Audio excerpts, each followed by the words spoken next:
Sir હું અમદાવાદથી છું. स्वागत है। आप लोगों को अहमदाबादियों की पहचान है क्या आप लोगों को?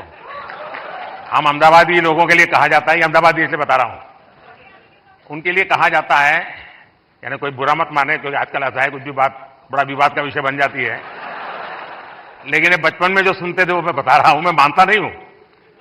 एक बार रेलवे प्लेटफॉर्म पर ट्रेन आई तो उसमें जो पैसेंजर था वो ऊपर के बर्थ पर था, तो उसने बाहर खिड़की पे पूछा कि भाई कौन सा स्टेशन आया है, तो बाहर वाले ने कहा 4 आना दोगे तो बताऊंगा। तो उसने कहा मत बताओ, ये अहमदाबादी होगा। अच्छा बताइए। प्रकृति के बारे में बताती हूँ. हम बदलाव बहुत चाहते हैं दूसरी चीजों में, पर हम बदलाव कभी अपने आप में नहीं लाना चाहते हैं. वो सबसे डिफिकल्ट चीज होती है. तो मैं अभी यहाँ पे जो सब लोग उपस्थित है यहाँ पे, उनसे कहूंगी एक चीज हम अगर हमारे वहां पे करें, हम अपने वेस्ट को ऑडिट करें. हम दूसरों का कचरा देखते हैं पर हम क्या खुद निकालते हैं वो हम कभी नहीं देखते हैं. तो I request all of you to waste audit your dustbin, कि क्या हम हमारी लाइफ को जीरो वेस्ट बना सकते हैं. पूरे तरीके से नहीं, पर क्या हम कोशिश कर सकते हैं. Thank you so much. Mission life के संबंध में डिटेल स्टडी किया है आपने? मिशन लाइफ नहीं सर. मैंने एक यूएन सेक्रेटरी जनरल के साथ दुनिया के सामने एक मिशन लॉन्च किया है. क्लाइमेट, एनवायरमेंट, सर्कुलर इकोनॉमी, ये सारी बातों से हम परिचित है. और लोग दुनिया कहती है तुम ये मत करो, तुम वो मत करो. सारा मैं क्या करूंगा कोई कहता ही नहीं है. और इसलिए मैंने कहा है मिशन लाइफ. और मिशन लाइफ के पीछे मेरा इंटरेस्ट यही है कि आपकी लाइफस्टाइल ही एनवायरमेंट फ्रेंडली होनी चाहिए. हम क्या करते हैं, एसी कार में बैठ करके जिम जाएंगे, जिम में बिजली जला करके पसीना निकालेंगे, फिर एसी कार में बैठ करके घर वापस आएंगे और फिर 5 स्टार होटल में जाकर के एनवायरमेंट पर भाषण देंगे.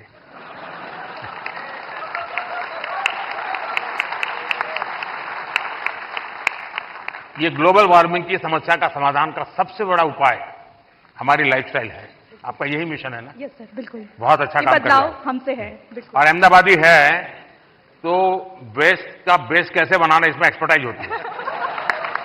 ये अहमदाबादी लोग एक भी चीज फालतू छोड़ते ही नहीं है. धन्यवाद जी. माइक दे दीजिए क्योंकि वो काम आएगा. इस पुरस्कार के लिए शुक्रिया. मैं बेसिकली एनवायरमेंटलिस्ट हूँ. हम पिछले 6.5 साल से मुंबई में स्वच्छता मुहिम चला रहे हैं, आप ही से प्रेरणा लेके. पिछले 6.5 सालों में मैंने 500 से ज़्यादा क्लीनअप ड्राइव्स ऑर्गेनाइज की है. 80 लाख किलो से ज़्यादा कचरा मुंबई से साफ किया है. बट इतने सालों में मैंने एक चीज़ देखी है कि लोगों को कचरा उठाने में शर्म आती है, लज्जा लगती है. कई लोगों ने मुझे कचरे वाला तक कहा है. बट मैं एक चीज़ में विश्वास रखता हूँ कि अगर देश साफ करना है तो हाथ तो गंदे करने पड़ेंगे. Thank you. बहुत बहुत शुभकामनाएं. और आपने युवकों को बड़ी प्रेरणा दी है. अच्छी अच्छी सेलिब्रिटीज उनके साथ जुड़ती हैं, काफी मेहनत करते हैं और नियमित रूप से करते हैं, ऐसा नहीं टोकनिज्म करते हैं. और उन्होंने एक वातावरण बनाया है. मैं आपको बहुत बधाई देता हूं, लेकिन फिर भी मैं चाहूंगा थोड़ा. बट सर मैं एक चीज़ कहना चाहूँगा, अपने अंकित भैया के साथ लास्ट ईयर स्वच्छ भारत दिन के दिन क्लीनअप किया था. ये मेरी भी एक इच्छा है कि कभी आपके साथ क्लीनअप कर पाऊँ. वाह, थैंक Thank यू. you. जरूर जरूर मौका मिलेगा. और हमारी हर प्रकार की सफाई में काम आ सकता है. इस चुनाव में भी सफाई होने वाली है.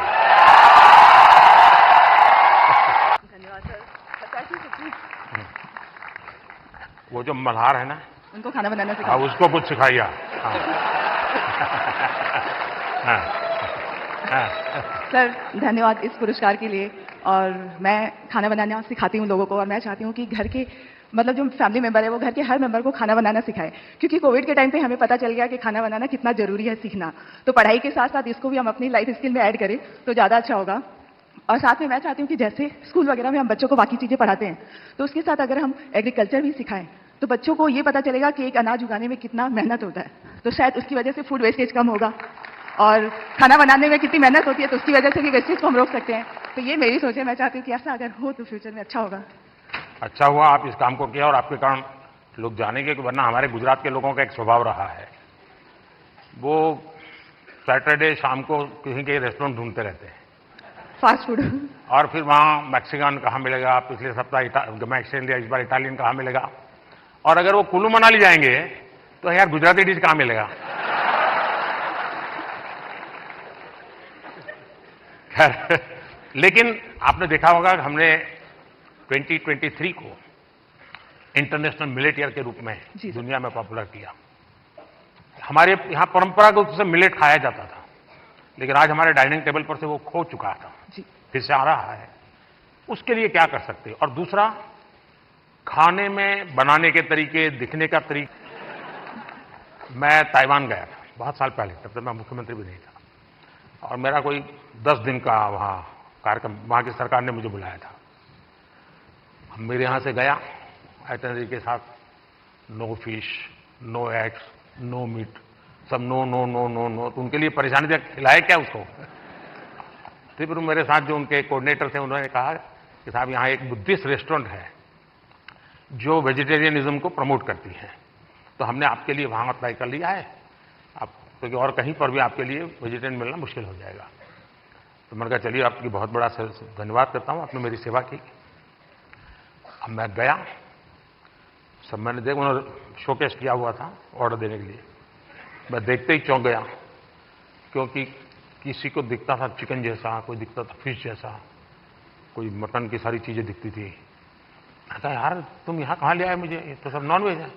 तो फिर मुझे उन बुद्धिस्ट जो लोग थे उन्होंने समझाया, साहब यहाँ के लोगों को वेजिटेरियन की तरफ ले जाने के लिए हम वेजिटेरियन चीज़ों का शेप ऐसा बनाते हैं ताकि वो मेंटली पहले प्रिपेयर हो। और आप भी कभी ताइवान जाए तो आज भी वो रेस्टोरेंट है। खैर मैं तो उसको देख करके राम राम करके वापस आया। खड़े रह जाएंगे, क्योंकि ज्योतिष ऐसी चीज है, कोई भी हाथ दिखाता है। मैं अपना बचपन का एक अनुभव बता दूं। मैं ट्रैवलिंग करता था बहुत, और कभी आरक्षण रिजर्वेशन तो कोई सोचना ही नहीं था, भीड़ बहुत होती थी अनरिजर्व डिब्बे में। तो मैं क्या करता था, देखता था कि हाँ थोड़ा मौका है, तो मैं किसी का हाथ पकड़ के शुरू करता देखना। तुरंत लोग मेरे लिए सीट की व्यवस्था करते थे।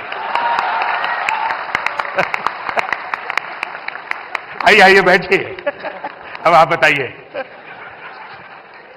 लक्ष्मी हयवदन परब्रह्मणे नमः। लोगों को अगर सही दिशा मिले तो वो क्या कुछ नहीं कर सकते हैं। आपने कंटेंट क्रिएशन का कोई कोर्स नहीं किया है ही नहीं तो क्या करोगे? पढ़ाई के टाइम करियर सेलेक्ट करते हुए ये सोचा भी नहीं होगा कि हम कंटेंट क्रिएटर जैसा कुछ बनेंगे, लेकिन अपने भविष्य को पहचाना, फ्यूचर को देखा, और ज्यादातर लोगों ने वन मैन आर्मी की तरह काम शुरू कर दिया। अब ये श्रद्धा को देखिए, खुद अपना मोबाइल लेकर के बैठ जाती है। अपने प्रोजेक्ट में आप ही राइटर, आप ही डायरेक्टर, आप ही प्रोड्यूसर, आप ही एडिटर, यानी आपको ही सब कुछ करना होता है। यानी एक प्रकार से इतनी टैलेंट एक जगह पे जमा हो जाए और फिर वो जब प्रकट हो तो उसका सामर्थ्य कितना हो सकता है अंदाज लगा सकते हैं। आपने आइडियाज गढ़े, इनोवेशन किए और उन्हें स्क्रीन पर जीवंत बनाया। आपने दुनिया को न केवल अपनी क्षमता से परिचित करवाया, बल्कि लोगों को दुनिया भी दिखाई। आपने एग्जाम देनी होती थी, उसको लगता है ये सब मैं नहीं कर पाऊंगा, तो आत्महत्या करने के लिए सोचता है। शायद उसके जो क्रिएटर होंगे उसको याद आ जाएगा, मुझे पूरा याद नहीं, क्योंकि मैंने 15-16 साल पहले इसको, 20 साल हो गए होंगे। तो उसको मन करता है कि मैं रस्से से टांग करके जान दे दूं, तो रस्सा खरीदने जाता है। तो वो उसे पूछता है कितने फीट चाहिए लंबा, तो वो सोचता है फीट क्या होता है, तो जाके पढ़ाई करता है, फीट ऐसे होता है। फिर वो कहता है उसको वो हुक चाहिए, तो लोहे का चाहिए, कैसा चाहिए, उसकी पढ़ाई का। फिर उसके ध्यान में आता है यार मरने से ज्यादा तो पढ़ना सरल है।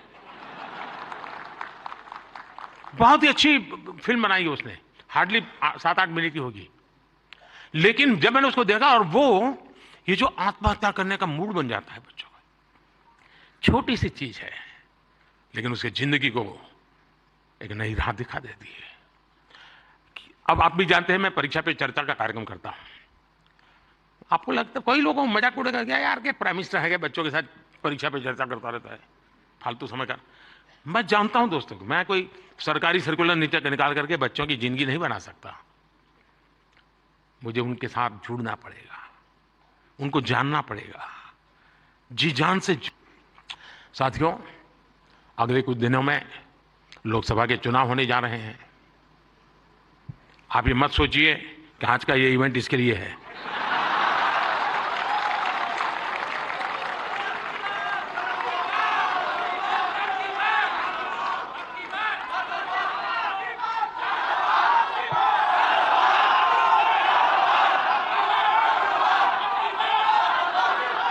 और मैं आपको गारंटी देता हूं कि हो सका तो नेक्स्ट शिवरात्रि पर भी, या तो डेट कोई और हो सकती है, या ऐसा कार्यक्रम मैं ही करूंगा।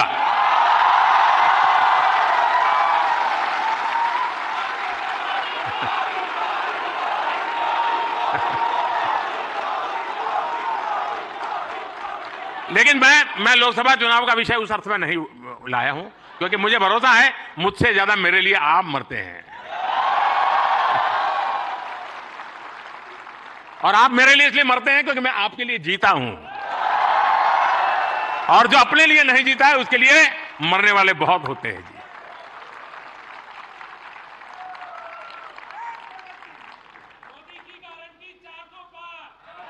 वो मोदी की गारंटी नहीं है, 140 करोड़ देशवासियों की गारंटी है।